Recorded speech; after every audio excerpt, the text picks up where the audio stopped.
大家好，我是小满。最近，一位美国退伍军人带着浓烈的好奇来到中国，他想亲眼看看那个一直被美国妖魔化、视为大敌的国家到底是怎样的。他在亲眼看到满街安静穿行的纯电新能源车，体验了高标准的中国高铁后，直接在视频里甩出了一句大实话：美国害怕中国是有绝对原因的。让我们听听他在中国看到了什么，才让他如此颠覆世界观。Good morning, everyone, and good evening, everyone, for wherever you are in the world. I wanted to have this video because I know a lot of people have been liking the China vacation video that I've done. My wife and I, we traveled to China about a month ago. Maybe even 2 months ago. I think it was back in March of this year, and we had a great time. But I do want to give a realistic, real view of our experience and time in China, because I know that the Western media, American media, other Western media, other types of media, we cast this dark shadow over China. And I think, by me going to China and seeing it for myself, it blew my mind. Because think about it. If you guys watch cable news in this country, in America, that is, you probably think that the rest of the world is either standing still or falling apart. You get told a very specific story about who has power, who has the infrastructure, and who is running the future. But there is a massive difference between reading a headline written in, the Washington Post and walking the streets yourself. And I just want to kind of bring this realistic video because I know the way I do my videos, there's a lot going on. So people may just be admiring some of the experiences I had, right? Some of the memes that I put in there. But I wanted to kind of dive a little bit deeper into what I saw and experienced in China, right? Because again, this a couple of months ago, my wife and I, we packed our bags and we went to China, even though we told all of our friends and they're like, you going to China? And again, that subconscious, probably negative thought of what Western media has been implanting in our subconscious for a very long time. My wife and I, we went to Beijing in China. I didn't go with a political delegation. I didn't go with any attention to this vacationing and traveling the world. I didn't go on a guided media tour. I went to see it with my own two eyes. And we are stepping away from the domestic cycle for a minute because I need to show you the receipts on what a competing global superpower like China actually looks like from the pavement up. Okay, because this is what's really important, right? From what I saw, because I went to these mega cities and I know they have smaller cities. We wanted to go to Shenzhen, and I may mispronounce the names, okay, because of the spelling. We want to go to Shenzhen, we want to go to Gaozhou, we wanted to go to a Shingdong, all these different, Chinese cities that we've been hearing about. But we had limited time. We took the bullet train to Beijing, and these were accommodations right here. This was the business class. Now, in China, for the train, okay, just for the train that I can recall correctly, if you want to travel in style, in my opinion, even though I'm pretty sure the other seats were comfortable, but in business class is higher than first class, because what we saw, the way the train is constructed, you have second class, first class, then business class. They put business class above first class and second class. I looked at first class. They had, good accommodations, but believe me, by far, business class was the best. Let me just go through the pictures like this. You can definitely lay down just as well as you would on the first class. It's cheaper.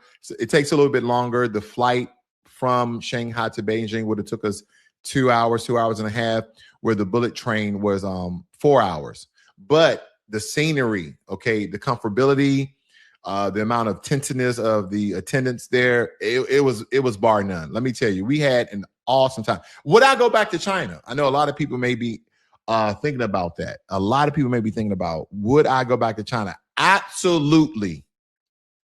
Absolutely, without a shadow of a doubt. Now, I will tell you the pros and cons for me, not for everybody else, the pros and cons for me.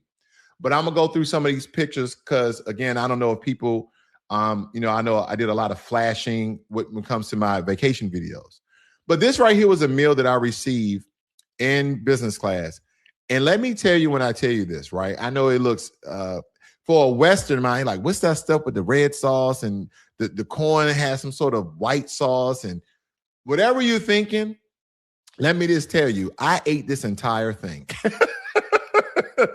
This was absolutely good. The only thing that was bland was the white rice because it was just white rice. But believe me, I think this is pork right here, either pork or beef, and I mixed that in the rice. Believe me, the food, even on the train, was good, okay? And somebody was like, who told you that food in China was bad? It was a buddy of mine who was a contractor 20 years ago, went to China, and he said that the food was not good. So whatever he experienced, that is what I'm telling you guys, okay? I didn't experience the same thing because my wife and I, when we was over there, we were like, babe, we don't know what he talking about because the food here has been, pretty delicious. The Golden Chef, we went to this restaurant, and believe me, we had our fair share of food in China. A lot of people didn't believe. Yes, we had a bunch of hot pot. We had the Peking duck. Man, let me tell you guys the Peking duck. I don't know if I have a picture of it, but that Peking duck in Beijing at the restaurant at the Great Wall, I don't know who the chef, who the cooks, but I take my hat off to you because that Peking duck, shut down the show, guys. If you never had duck, okay, don't just get regular duck. Make sure you get authentic Peking duck because, and again, I know this is not Peking duck. I probably shouldn't show it, right? Because people are like, that's not Peking duck. But I'll just talk on Peking duck very quickly. If the outside of that Peking duck isn't crispy, and the inside of that Peking duck is just savory, not too sweet. It was just so delicious. The Peking duck was delicious, guys. Now the hot pot. Let me tell you something. The first time we had hot pot, we figured it out, but we didn't figure it out. We dumping all the seasoning and sauces in the hot pot, and we were like, is this bland? And we was doing it wrong. We finally had someone to help us out at our hotel, and was like, oh, that's how you do hot pot, right? we did it wrong. Because at first we were like, why everybody just keep doing hot pot? But it was delicious. Okay, I digress. Now and again, a lot of the food there, I think this is either beef or pork with, onions and scallops. The food was delicious, guys. I'm not going to lie to you. This took the cake. Me and my wife were like, can we get another order of this? Some of you guys, if you know what it is, put it in the chat. I don't know. I don't remember. I just was eating it, okay? That's on me. That's on me, okay? And all through China, I was just looking at cars. I'm a car guy. I don't know if you guys are car guys and car women, but I want you to look at the sleekness of this car, right? It's smoothed around, the flush door handles. Man, and it's a Luxotto S7, and I don't know the name brand. So again, if you guys know the names of this, put them in the chat. I'm just giving you my ignorance on this. But I just looked at this whole vehicle. My wife's like, this guy is obsessed with vehicles. And we kept seeing these really future age, but still great design looking cars in China. Now, right above that, I know you guys see this Ford. It puts the Ford. Now, it's an older Ford, and we all have this joke in America that Ford means found on a road dead, okay? This is a joke. Ford make, great trucks and things of that nature. And I'm looking all inside the vehicle. Everything is very seamless. Again, they have a lot of good looking vehicles in China. But let me tell you, when we were standing at this crosswalk, I'm going to tell you why this crosswalk was important to me, and it may not be important to you. It's because you couldn't hear anything. We're outside, major city, downtown, uptown. I don't know this area, but a lot of you guys may know it. But it is a bustling, busy area. Do you know we couldn't hear anything? All what you see in this picture here, majority of these vehicles are either hybrids or electrical, even the scooters. The only thing you can literally hear are people walking. People wasn't really talking and walking. They was just walking. It was quiet. And I was like, babe, did you hear that? It's like, hear what? I said, exactly. We can't hear anything, right?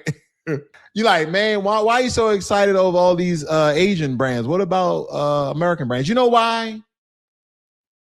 You know why? Even though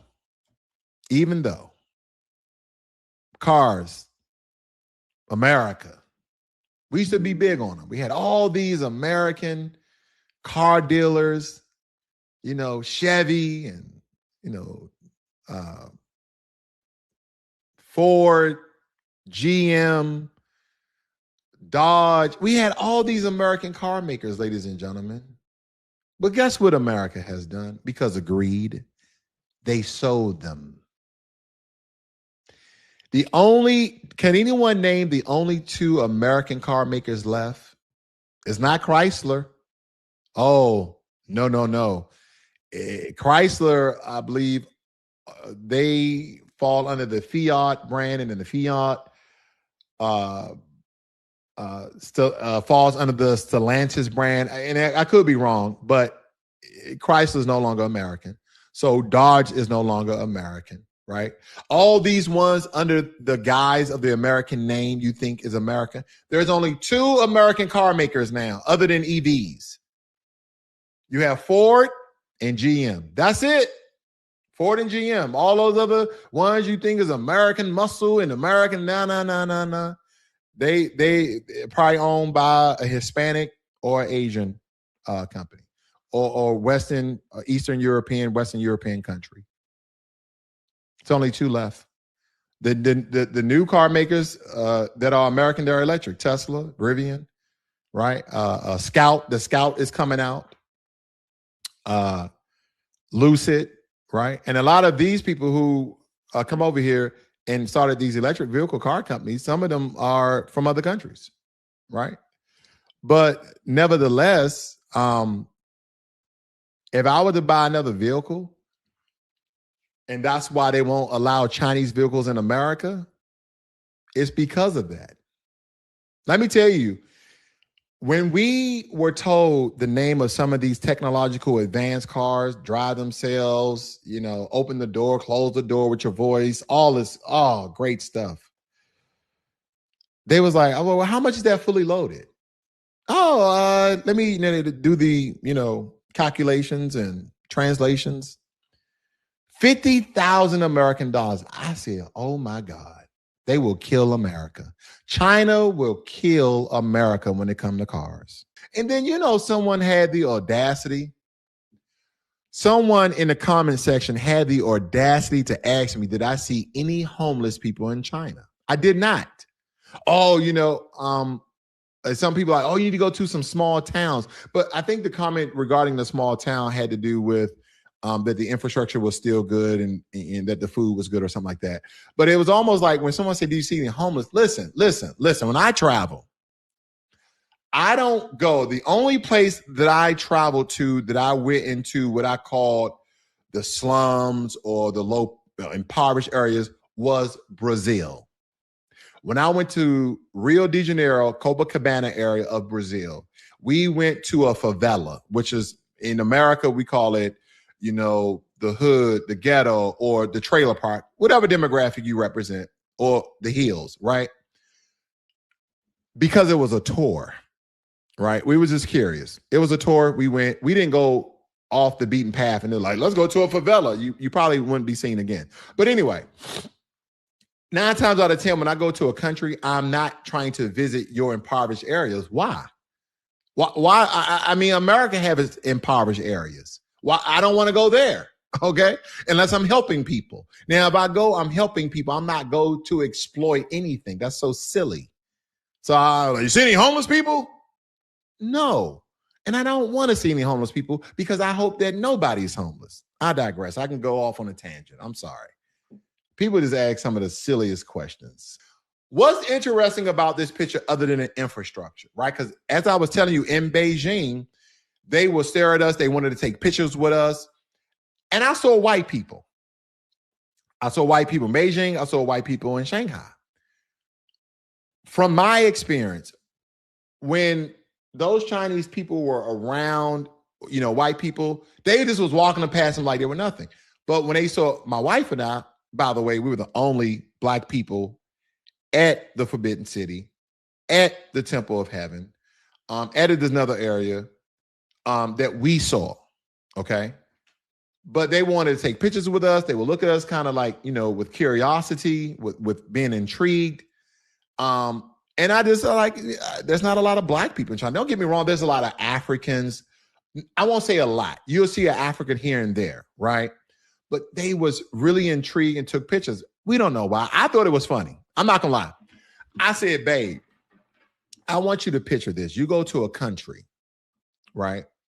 And the people are intrigued because of you being a foreigner, maybe because you're Black.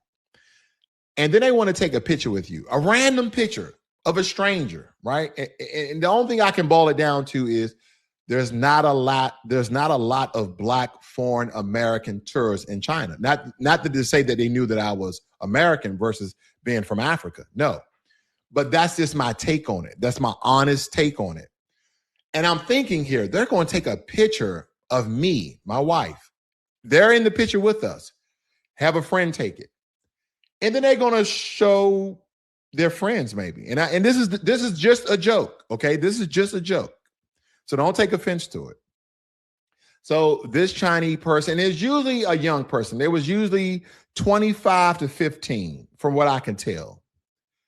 They take a picture and they say, hey, we went to the Forbidden City today and we saw Black people. They're like, you saw Black people? Yeah, we saw Black people. Did you get a picture with a Black person? Yeah, I got a picture with a Black person. You didn't get a picture with a Black person? Yes, we got a picture with a Black person. Show me the picture of the Black person. Look, oh my God, you took a picture with a Black person at the Forbidden City. That's the joke. Then you're looking at this picture like, yeah, they're Black. They was in China at a Forbidden City. Oh man, I didn't believe it until you showed me. I didn't believe you. That was a joke. Harmless to me, maybe not harmless to you, but I promise you all in good fun. I just thought it was funny the entire time. I'll take a picture. I mean, I don't know. I don't know what you're going to do with the picture. I don't know if you're going to use AI and make me do flips on top of the bullet train. I don't know. I don't know what you're going to do with it, but I'm a nice guy. I don't care. Enjoy, right? It was a great experience. I don't care. But what's intriguing about this picture is this model up here. It's a Black woman. Yeah. In China, they had billboards of, Black people, white people, Asian people. They had it, right? I was like, wow. Now, granted, I want you guys to take this for what it's worth. I've lived in Korea, I've lived in Japan, and I've visited China. When I go to these countries, I've never had an issue in Japan, in Okinawa, in Tokyo. Never. Some of the most honorable people on this world, in my opinion, regardless of what I think they think about me, I don't care, are Japanese people, right? They move out your way. They're very respectful. Just some honorable people, right? When I went to Korea, similar but different. Did I face any discrimination in Korea? A little, but not much. I was there for 4 years, so I had many different experiences, right?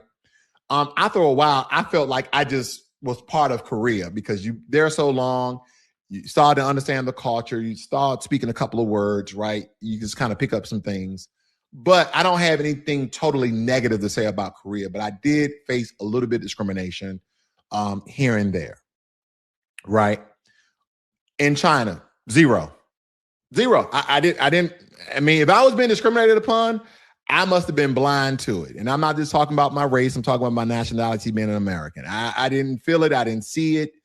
But there was all these pictures of this Black woman in this area, and we've seen some other ones as well. Okay. So that was intriguing. And we took pictures, just random pictures that I was telling you guys, all throughout Shanghai. I know you guys can see these pictures. And again, these pictures, if you look at the cars, I know enough with the cars. I got it. I know. But I'm just looking at the infrastructure. I'm probably looking at the best of the best. But some people will argue with that because Shenzhen is pretty good. Shandong is pretty good. So again, I'm just looking at another great city in China. Downtown Shanghai, I believe this is along the Nanjing Road area. This this monstrosity by Louis Vuitton.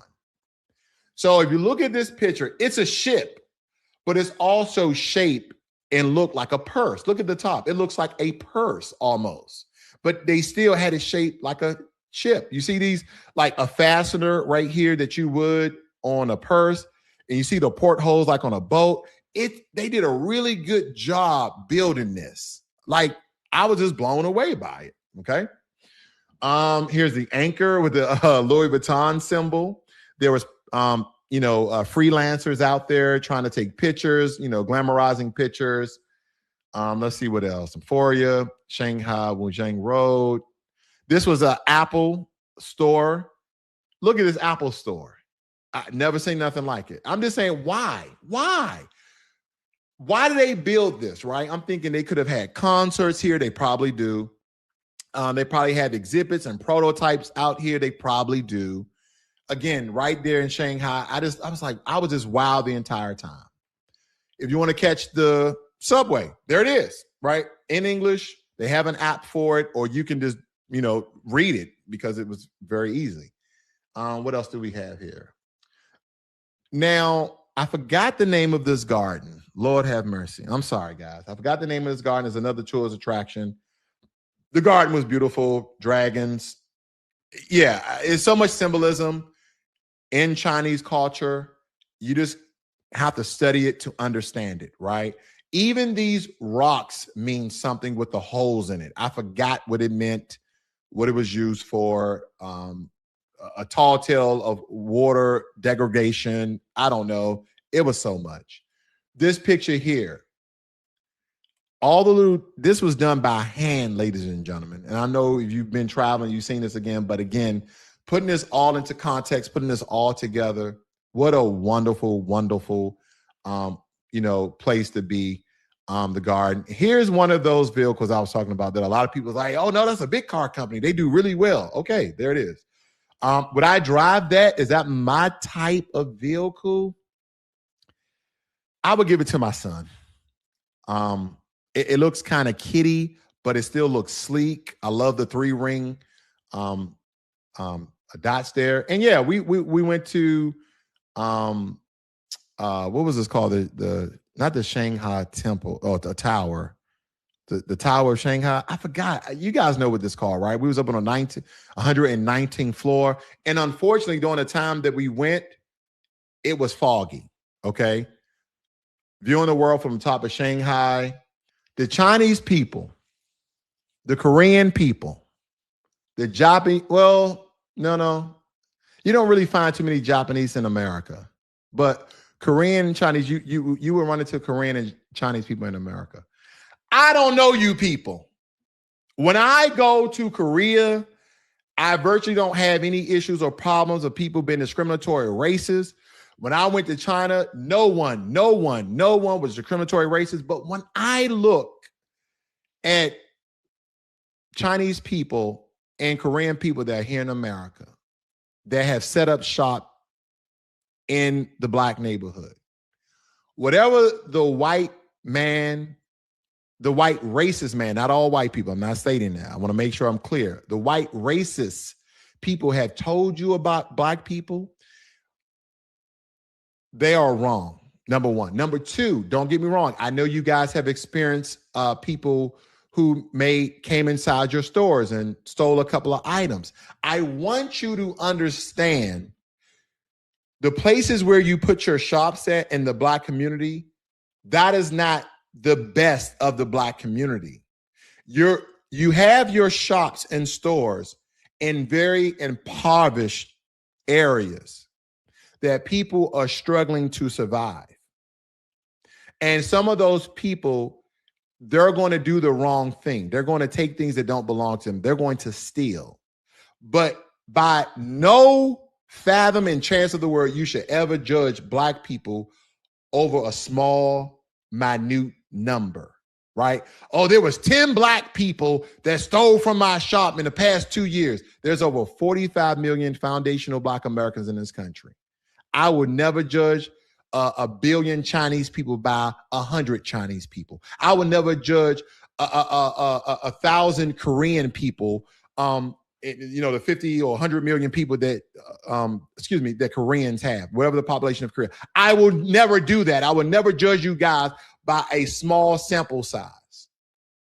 But from what I've experienced in this country, coming from the Korean community, the Korean American community, the Chinese American community, some of the tapes I've seen where they get into a verbal dispute with, a black woman or black women, where they lock the door on them and actually hit them and assault them. I've seen Chinese men assault black women. Now, they don't ever do that when a black man is around, by the way.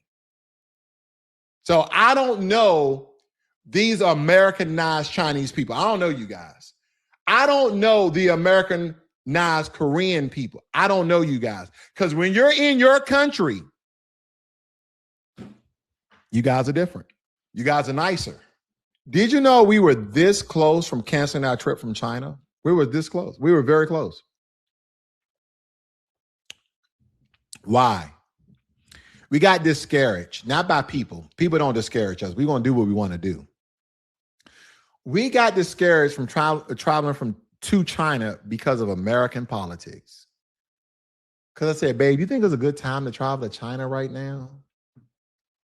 All the tariffs and, the American government believe that China is still selling oil to some of our foes or doing dealings behind the back. And there's government sanctions and this and that, and they're going to do that. And they're deporting Chinese citizens or, back to, I was like, do you think it's a good time to go? And my wife, she's like, I don't know, honey. I said, you know what? Let's just go. Because our alternative plan was to go to Singapore or Malaysia. That was our backup plan. Let's go to Singapore or Malaysia, right? I know they're small. It can't compare to China.